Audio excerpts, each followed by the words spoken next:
김광석이라는 가수가 부른 변해가네라는 노래가 있습니다. 이 노래의 가사 내용을 보면 이렇게 쓰여져 있어요. 그 누가 뭐라 해도 돌아보지 않으며 내가 가고픈 그곳으로만 가려 했지. 그리 길지 않은 나의 인생을 혼자 남겨진 거라 생각하며 누군가 손 내밀며 함께 가자 하여도 내가 가고픈 그곳으로만 고집했지. 그러나 너를 알게 된 후, 사랑하게 된 후부터 나를 둘러싼 모든 것이 변해가네. 나의 길을 가기보단 너와 머물고만 싶네. 나를 둘러싼 모든 것이 변해가네. 아마 노래로 들으시면 훨씬 더 잘 아실 텐데요. 내용은 이런 겁니다. 누군가 함께 가자고 해도 내가 가고 싶은 곳으로만 가려고 고집하고 살았는데 사랑하는 사람을 만나고 나서부터는 나의 길을 가기보다는 그 사람과 머물고 싶다는, 그래서 나의 인생이 변해버렸다라는 그런 내용의 노래입니다. 여러분은 인생에서 이런 사람을 만난 적이 있으십니까? 아마도 사랑을 해본 적이 있으시다면 이 마음이 이해되실 겁니다. 그런데 이 가사를 보면서 그런 생각이 들었습니다. 여기 사랑하는 사람이 이성의 누군가가 아니라 주님이라면 이것만큼 신앙적인 가사도 없겠다. 뭐 그런 생각이었습니다. 내가 가고 싶은 곳으로만 가려고 했는데 주님을 사랑하게 된 후부터 내 모든 것이 다 변해서 이제는 나의 길을 가기보다는 주님과 함께 머물고 싶다는 그런 내용으로 달라지기 때문입니다. 이런 걸 꿈보다 해몽 이렇게 말을 하죠. 그런데 이 가사에서처럼 오늘 본문에 등장하는 세 명의 제자도 예수님에게 그렇게 고백을 합니다. 주님, 여기에 머물고 싶습니다. 이런 이야기를 해요. 그래서 오늘은 그 이야기를 같이 한번 생각해 보려고 합니다. 지난 시간에 우리가 살펴본 대로 가이사랴 빌립보에서 예수님은 제자들에게 사람들이 나를 누구라고 하느냐라는 질문을 하셨습니다. 그러니까 제자들이 그래도 좋은 이야기들을 골라서 한다고 한 게 어떤 사람은 주님을 세례요한이라고 하고 어떤 사람은 엘리야라고 하고 어떤 사람은 선지자라고도 합니다. 이렇게 대답을 하죠. 그러자 주님이 다시 물으셨습니다. 그러면 너희는 내가 누구라고 생각하니? 그때 베드로가 뭐라고 대답을 했습니까? 하나님의 그리스도이십니다. 다른 말로 하면 하나님의 기름 부음을 받은 메시아라는 이런 뜻이었습니다. 하지만 이런 완벽한 신앙 고백이었음에도 불구하고 예수님은 제자들에게 이것을 사람들에게 말하지 말라고 말씀하셨죠. 왜요? 제자들이 갖고 있는 이 예수님에 대한 이해, 예수님을 아는 이해가 영광의 왕으로서의 예수님이기만 했기 때문이었습니다. 그래서 이때부터 예수님이 누구신가에 대한 정체성, 예수님께서 사람들에게 버림을 당하고 고난을 당하고 십자가에 죽은 후에 3일 후에 부활하실 것을 말씀하기 시작하신 겁니다. 그러니 나를 따르는 너희들도 제자들의 삶을 살아야 한다라고 날마다 자기를 부인하고 자기 십자가를 지는 그런 삶을 살아야 된다라고 말씀하셨던 겁니다. 하지만 예수님의 이런 말씀을 들었음에도 불구하고 제자들은 아니, 하나님의 아들이신데 왜 고난을 당하시나? 하나님의 아들이 신이신데 고난을 당하신다니? 이건 제자들이 이해가 될 수 없는 말이었던 것 같습니다. 사람들이 이렇게 많이 따르고 있고 물고기 2마리와 떡 5개로 5,000명을 먹이셨던 분이신데 병든 자들을 고치고 죽은 사람도 살리시는 그런 주님이 왜 죽임을 당한다라는 건지 이해가 되지 않았던 겁니다. 그래서 누가는 그 다음 장면인 오늘 본문을 통해서 이렇게 보여주고 있습니다. 누가복음 9장 28절로 가겠습니다. 누가복음 9장 28절입니다. 이 말씀을 하신 후 8일쯤 되어 예수께서 베드로와 요한과 야고보를 데리고 기도하러 산에 올라가사, 여기 28절 맨 앞부분에 우리말 성경에는 빠져 있는데 원어 성경을 보면 그리고라는 헬라어 대라는 접속사로 시작을 합니다. 그러니까 주님께서 고난을 당하실 것을 쭉 이야기하시고 그리고 3명의 제자들을 데리고 산에 기도하러 가시는데 이 내용의 사건들이 연결되어 있다는 것을 말하고 있는 거죠. 마태와 마가는 이때의 시간을 6일이 지난 후, 6일 후라고 말하고 있고 누가는 오늘 본문에서 8일쯤이라고 해서 다르게 기록을 했는데 학자들은 누가의 시간적인 계산이 아마도 베드로의 고백이 있었던 그 날과 변화산 사건의 당일까지를 시간에 넣어서 8일쯤이라고 했던 것이 아니냐 이렇게 해석을 합니다. 그리고 이런 누가의 의도는 8일이라는 시간적인 숫자를 등장시켜서 초막절, 이 초막을 짓고 생활하는 유대인의 절기가 있는데 이 8일간의 초막절 기간을 연상시키게 하려는 의도가 있었을 것이다 라는 이런 해석도 합니다. 아무튼 이런 그리고라는 접속사로 시작되는 오늘 이야기의 내용은 앞의 이야기, 이 고난을 받아야 되고 십자가에 죽으셔서 부활하실 것, 그리고 제자들 너희들도 그렇게 고난과 죽음 가운데서 살아가야 된다. 너의 삶을 부인하고 살아가야 된다라는 이 내용이 오늘 변화산 사건에서의 예수님의 모습과 연결되는 내용이다라는 것을 의미하고 있는 겁니다. 다시 말하면 죽으심과 부활을 이해할 수 없는 제자들에게 변화산의 모습을 통해서 예수님의 죽음과 부활이 어떻게 가능한가를 시청각 교육으로 보여주고 계셨다라는 겁니다. 그런데 예수님께서 베드로, 요한, 야고보 이렇게 세 명의 제자들을 데리고 산에 올라가서 기도를 하시는 동안 제자들은 오늘 본문 32절의 표현대로 깊이 졸고 정확하게 말하면 깊이 자고 있었습니다. 그런데 자던 중에 무슨 소리가 나서 깨어보니까 예수님이 다른 두 사람과 함께 이야기를 하고 있는 겁니다. 더구나 예수님의 모습이 자기들이 보던 그런 예수님이 아니었습니다. 9장 29절입니다. 누가복음 9장 29절.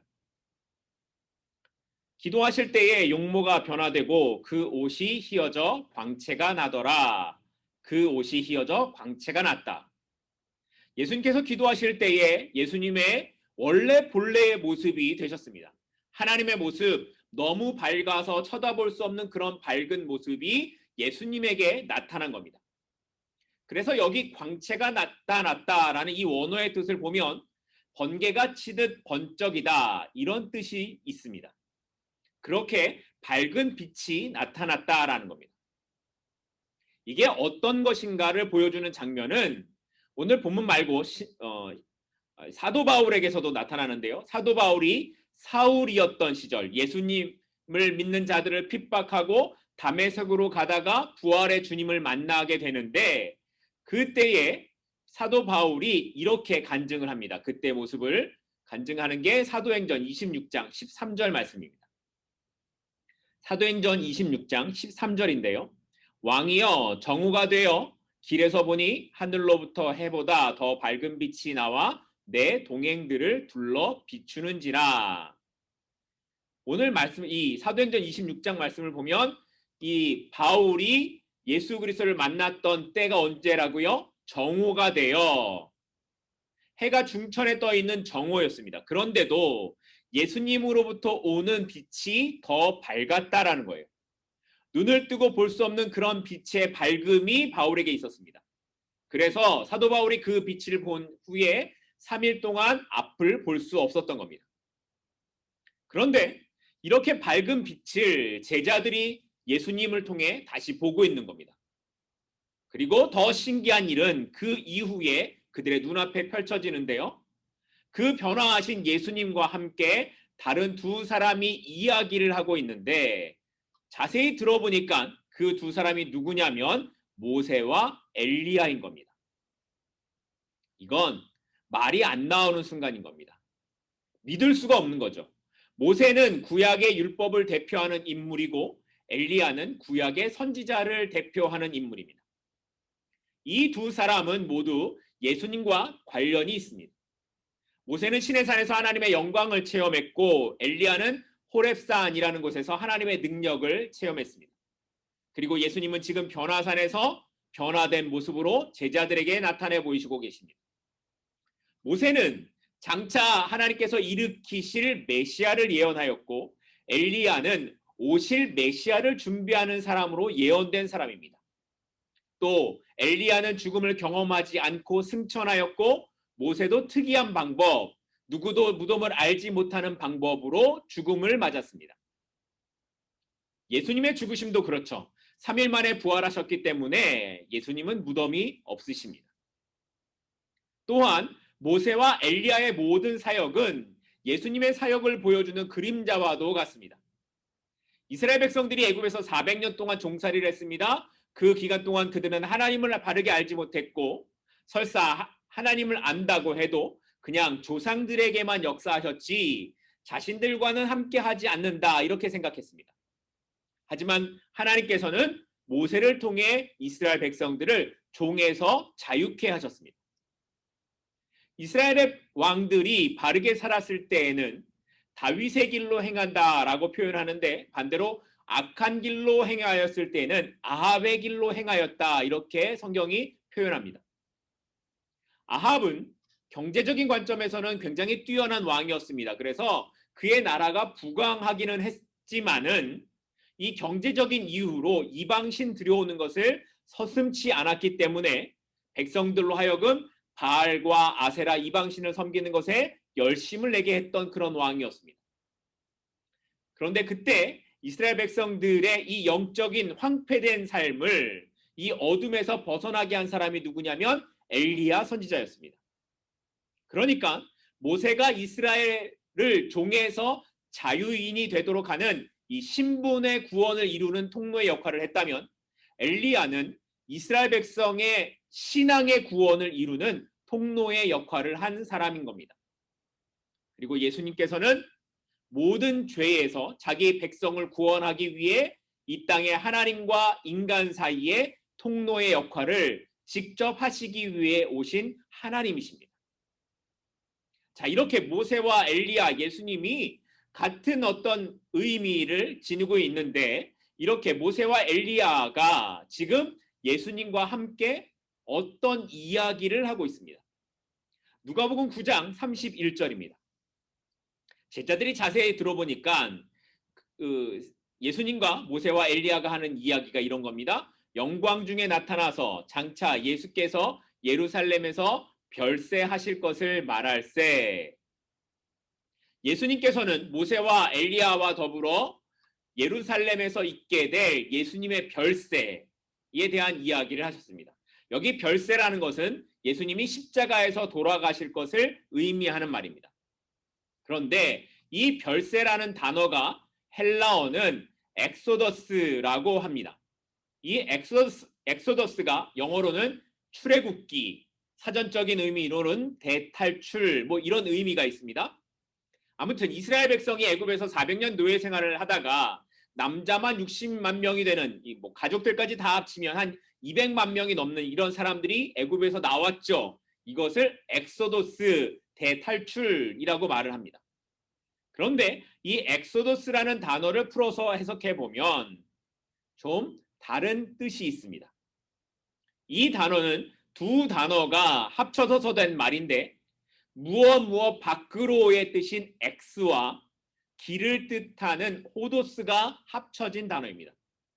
그러니까 이 뜻을 그대로 하면 길 밖으로 벗어난 길을 뜻하는 겁니다. 그러니까 엑스호도스는 애굽 속에서 들어가는 그 종의 길에서 벗어나와서 가나안으로 들어가는 자유인의 길을 바꾸는 것이고, 죄와 어둠의 길에서 나와서 생명의 길로 가고 있는 것을 말하는 것입니다. 그런데 모세와 엘리야와 함께 이야기를 나누신 내용이 바로 이 엑스호도스에 대한 것이라는 겁니다. 즉 예수님의 십자가가 또 하나의 출애굽이 되는 것을 말하고 있는 겁니다. 예수님께서 엑스호도스, 길 밖에 길을 열어주심으로 우리는 죽음의 길에서 나와서 영원한 생명의 길로 가게 되었습니다. 하나님을 등진 인생의 길에서 이제는 하나님을 향하는 인생의 길로 바뀌게 되었다라는 겁니다. 하지만 우리는 그 길을 만들거나 찾는 사람이 아닙니다. 우리는 하나님께서 만드신 길을 그저 그의 인도하시는 대로 순종하며 그 길을 걷는 사람들일 뿐입니다. 우리가 잘 아는 히브리서 11장 그 11장은 믿음장이라고 하는데 거기에는 구약 시대의 세상의 길을 걸어가지 않고 믿음의 길을 걸어갔던 사람들이 등장합니다. 그리고 거기에는 그들의 인생 중에서 가장 신앙적인 부분, 믿음을 가졌던 부분들을 기록해 놨습니다. 예를 들면 아벨에 대해서는 믿음으로 의로운 제사를 드린 것을 기록했고, 에녹은 하나님과 동행하다가 죽음을 경험하지 않고 하나님 나라에 간 것을, 또 노아에 대해서는 비가 오지 않음에도 믿음으로 방주를 만들었던 것을 기록합니다. 그런데 요셉에 대해서는 우리의 생각과 좀 다른 것을 기록합니다. 우리가 히브리서의 기자라면 요셉이 믿음으로 꿈을 믿고 고난을 잘 이겨낸 것을 기록하거나 아니면 형들에게 믿음을 가지고 복사하지 않은 것, 이런 것들을 기록하려고 했을 겁니다. 그런데 히브리서 기자는 11장 22절에서 이렇게 기록합니다. 히브리서 11장 22절입니다. 믿음으로 요셉은 임종시에 이스라엘 자손들이 떠날 것을 말하고 또 자기 뼈를 위하여 명하였으며, 히브리서 기자는 요셉의 유언이 나중에 출애굽해서 나갈 때에 자신의 유고를 가지고 나갈 것이고 라고 이렇게 말합니다. 이게 요셉의 일생 중에서 가장 아름다운 믿음의 모습이라고 말하고 있는 겁니다. 요셉은 당시 세계 최강이었던 애굽의 총리였습니다. 그는 권력도 있었고 재물도 갖고 있어서 아마 하고 싶은 모든 것을 다 갖고 누렸을 것입니다. 하지만 요셉은 자기가 총리로 있으면서 무엇을 더 가질 것인가, 무엇을 더 누릴 것인가를 생각하지 않았습니다. 그가 17세에 애굽의 종으로 팔려와서 옥에 갇히고 총리가 돼서 살아온 지난 110년의 세월 동안 그가 평생 동안 마음에 품고 생각한 것은 하나님의 약속의 땅 가나안이었던 겁니다. 그래서 요셉은 자신의 유언을 통해 형제와 자손에게 이곳은 하나님께서 우리에게 약속한 땅이 아니라고, 이 애굽은 약속한 땅이 아니니 언젠가 너희는 여기를 나가야 된다, 그때에 내 유고를 가지고 가달라고 부탁하고 있는 겁니다. 이 말은 다시 말해서 나는 지금 애굽의 총리로 있지만 이것이 나에게 중요하지 않다라는 겁니다. 나에게 중요한 것은 하나님이고 하나님이 약속한 그 땅 가나안이라는 겁니다. 그래서 비록 내가 살아서는 그 땅에 가지 못하지만 죽어서라도 내 뼈는 그곳에 묻히고 싶다라는 소원을 말하고 있는 겁니다. 요셉은 애굽에 살고 있을지라도 그는 애굽이 아닌 길밖에 다른 길을 가고 있었던 겁니다. 그의 길은 하나님의 약속하신 그 땅을 바라보는 길이었고 죽음 이후에도 그 길에 있기를 소망하고 있었던 겁니다. 한 인생이 지금까지 자신의 삶의 길에서 돌아서서 길 밖에 다른 길을 믿고 걸어간다라는 것은 저절로 되어지지 않습니다. 그것은 자기의 인생을 날마다 부인하고 자신을 부인하고 날마다 자기 십자가를 지고 가는 것을 통해서만 이루어집니다. 이 삶을 살기 위해서 예수가 하나님의 아들 그리스도이십니다라는 고백을 지키기 위해 초대교회 어떤 사람들은 목배임을 당하고 어떤 사람은 십자가에 거꾸로 매달리기도 하고 어떤 사람은 불에 타서 죽기도 하고 어떤 사람은 사자에게 물어 뜯겨서 죽기도 했습니다. 또 어떤 사람들은 자신의 재산을 몰수당하고 평생 동안 동굴에서 숨어 살기도 했습니다. 그리고 지난 2000년 동안 세계 곳곳에서 수많은 사람들, 자신을 부인하고 십자가를 지었던 그리스도인들의 고백은 예수님이 하나님의 아들 그리스도이시다라는 것이었고, 이 고백 때문에 버틸 수 있었고 수많은 복음을 전했던 사람들이 자신의 목숨을 드렸던 겁니다. 그러니까 자, 여러분 이제 우리도 죽으러 갑시다. 제가 이것을 말하려는 것은 아닙니다. 그러나 우리가 잊지 말아야 하는 한 가지는 주님의 죽으심과 부활은 우리로 세상의 길을 가게 하는 것이 아니라 길 밖에 다른 길, 천국 백성다운 길을 가게 하는 데 있음을 기억해야만 한다라는 것입니다. 요셉처럼 한 나라의 총리가 될 수 있습니다. 요셉처럼 부와 명예가 주어질 수도 있습니다. 그러나 엑소도스, 그 삶을 살아가는 사람에게는 그 자리가 목적이 아니고 그 삶이 자체가 의미가 있지 않고 우리의 삶의 목적과 의미는 길 밖에 다른 길, 영원한 천국 가운데 있음을 기억하고 살아가야만 한다라는 것입니다. 우리 주님께서 엑소도스를 고난과 십자가로 감당하셨듯이 우리도 나의 수고와 섬김, 때로는 희생을 통해 신자의 삶이 다름을 증명해내는 삶을 살아야 하는 것입니다. 소금의 알갱이가 음식 속에 들어가면 그 모습이 없어지죠. 하지만 그 없어짐을 통해서 음식을 음식답게 만들어갑니다. 이것이 소금의 가장 소금다운 모습입니다. 우리에게 주신 가정과 일터, 삶의 자리에서 주님의 말씀에 순종하여 엑스호도스, 길 밖에 길을 가는 것을 두려워하지 마시기 바랍니다. 그 길을 걷는 것이 손해를 보는 것이다 라는 생각으로 가지 않으시길 바랍니다. 하나님은 우리를 떨어뜨려 놓으시고 우리 보고 그냥 네가 알아서 그 길 밖에 길을 가려고 하지 않으십니다.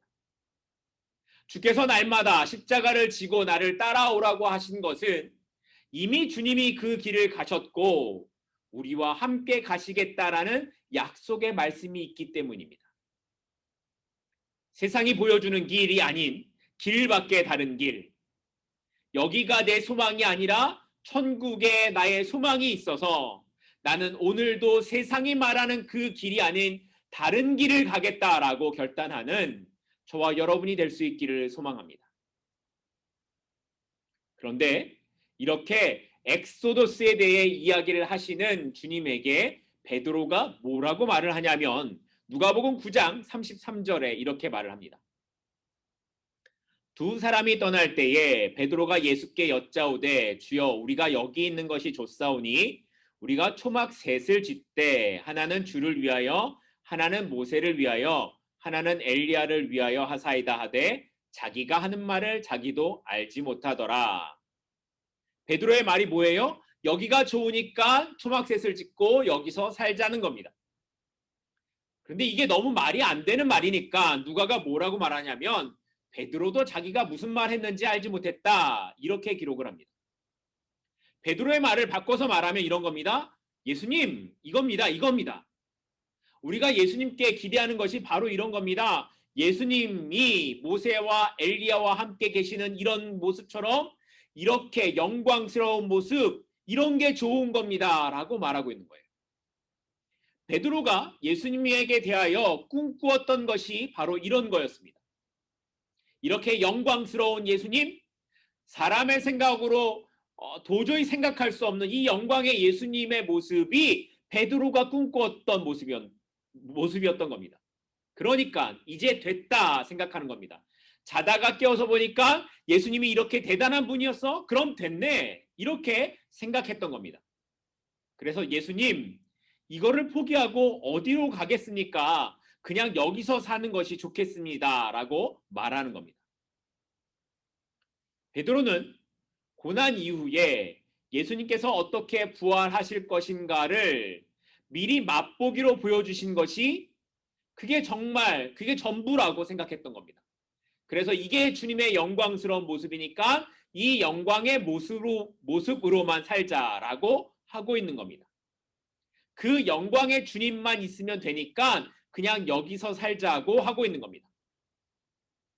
그런데 좀 전에 예수님이 하신 말씀이 뭐에 대한 거였습니까? 엑소도스, 길 밖으로 나가는 삶에 대한 거였습니다. 그래서 주님께서 고난을 받으시고 죽으실 것이라는 것을 일주일 전에도 말씀하셨음에도 불구하고 베드로는 거기에는 관심이 없고 지금 이 영광의 예수님만 바라보고 있는 겁니다. 그러니까 제자들에게 영광이란 뭐냐면 이렇게 세상적으로 보여지는 힘이었습니다. 모세와 엘리야와 같은 힘이 예수님에게 있으니까 이제 너희들 다 죽었어. 이런 겁니다. 로마가 다스렸던 이스라엘을 이제는 뒤집어서 우리가 저 로마를 다스리자, 이런 꿈을 꾸는 겁니다. 유대인들의 메시아 사상이 그랬습니다. 힘없는 사람들이 예수를 통해 힘을 꿈꾸는 겁니다. 세상은 그대로인데 그저 사람들의 위치만 바뀌어지는 것, 이것이 유대인들이 꿈꾸는 메시아의 모습이었습니다. 그런데 제자들도 이런 유대인들의 생각이 그대로 있었던 겁니다. 예수님을 따르면 나도 언젠가 한 자리를 하게 될 것이라는 그런 기대가 있었고, 그래서 예수님은 고난을 당하면 안 되고 영광의 자리에만 계셔야 했던 겁니다. 그런데 하나님의 나라는 세상의 기준과 가치로 다스려지는 나라가 아니라 하나님의 성품이 드러나는 나라입니다. 하나님이 다스리시기 때문에 당연히 하나님의 성품이 드러날 수밖에 없죠. 그러니까 우리가 하나님의 영광이 드러나는 삶이라고 할 때에 그 영광이라는 것은 세상이 말하는 높임을 받게 되는 것이 아니라 하나님의 성품이 드러나는 것, 하나님이 누구신지가 드러나게 되는 것이 하나님의 영광이 드러나게 되는 것이라는 겁니다. 그래서 예수님께서 고난을 당하시고 십자가에서 죽으심이 하나님의 영광이 드러나는 겁니다. 왜냐하면 그것을 통해서 하나님이 어떤 분이신가가 잘 드러나기 때문입니다. 그러니까 오늘날 우리가 무슨 상을 받고 무슨 좋은 일을 당해서 우리가 하나님께 영광을 돌리겠다라고 하는 것은 좋은 의도에서 무슨 뜻인지 무슨 말을 하는지는 알겠지만 그것이 하나님께 영광이 되지는 않는다라는 겁니다. 이미 하나님은 온 세상을 만드셨고 부족함이 없으신 만물이 하나님을 다 찬양하고 영광을 돌리는 그런 분인데, 우리가 세상이 주는 무슨 상 하나 받는 걸로 하나님께 영광이 된다? 아닙니다. 하나님의 영광은 오히려 우리가 그리스도로 인하여 손해를 당하고 그리스도의 마음으로 섬기고 오늘 나를 죽여서 세상이 말하는 길이 아닌 다른 길을 갈 때에 그 영광이 드러나게 된다라는 겁니다. 왜냐하면 그것으로 세상에 대하여 하나님이 어떤 분이신지를 말하는 것이기 때문입니다. 영광은 그렇게 십자가와 함께 오는 겁니다. 죽음이 없는 부활이 없고 고난이 없는 영광은 없습니다. 그래서 하나님께서는 베드로가 이렇게 초막셋을 짓고 살자라는 말에 이렇게 대답하십니다. 누가복음 9장 35절과 36절 앞부분 말씀입니다. 구름 속에서 소리가 나서 이르되 이는 나의 아들 곧 택함을 받은 자니 너희는 그의 말을 들으라 하고 소리가 그침에 오직 예수만 보이더라. 제자들이 봤던 모세와 엘리야가 사라지고 나서 하나님의 음성이 들리죠. 그리고 나서 누구만 보였다고요? 오직 예수님만 보였습니다. 유대인들에게 그렇게 대단한 모세, 엘리야가 영광일 수 없다라는 겁니다. 그들도 다 사라질 것이고 너희가 봐야 하는 것은 오직 예수 그리스도 한 분밖에 없다는 것을 말씀하고 있는 겁니다. 우리의 눈에 대단하게 보이는 그 어떤 것들도 결국에는 다 사라질 것들입니다. 이 땅의 모든 것들이 그렇습니다. 영원한 것이 없습니다. 그래서 우리가 소망하고 기대할 것은 오직 예수밖에 없는 겁니다. 그래서 누가는 이 환상과 같았던 변화산의 이야기를 결론의 모습을 이렇게 맺고 있는 겁니다. 오직 예수만 보였다. 여러분은 예수님을 보고 계십니까? 여러분은 예수님만 오직 바라보면서 살아가고 계십니까? 우리가 이 땅 가운데 살아가는 삶의 시간 동안에 우리는 세상에서 좋아 보이는 수많은 것들을 보게 될 것이고 그것들 가운데 많은 유혹을 받기도 하게 될 것입니다. 아니면 제자들이 봤던 것처럼 어떤 신비적인 어떤 그런 것들을 바라보면서 그것들에게 마음을 빼앗기는 시간을 갖기도 할지도 모릅니다. 그러나 그 모든 것들은 다 사라지고 결국 우리가 봐야 하는 것은 오직 예수님밖에 없습니다. 오늘 이 변화산에서의 말씀의 결론, 오직 예수만 바라보고 있는가? 내가 제자로서의 삶을 살아가는 데 있어서 가장 중요한 것은 나를 부인하고 오직 예수만 바라보는 삶입니다. 바라기는 저와 여러분이 그 삶을 함께 살아가실 수 있기를 소망합니다. 나를 부인하고 나의 십자가를 지고 오직 예수만 바라보는 삶. 지금 이 세상이 말하는 길에서 벗어나 하나님의 길로 가기로 다짐하는 그 삶, 그 삶을 우리가 주님 오시는 그날까지 함께 살아서 주님 부르실 때에 잘했다, 수고했다, 그런 칭찬을 받는 저와 여러분들이 될 수 있기를 주님의 이름으로 축복합니다. 기도하시겠습니다.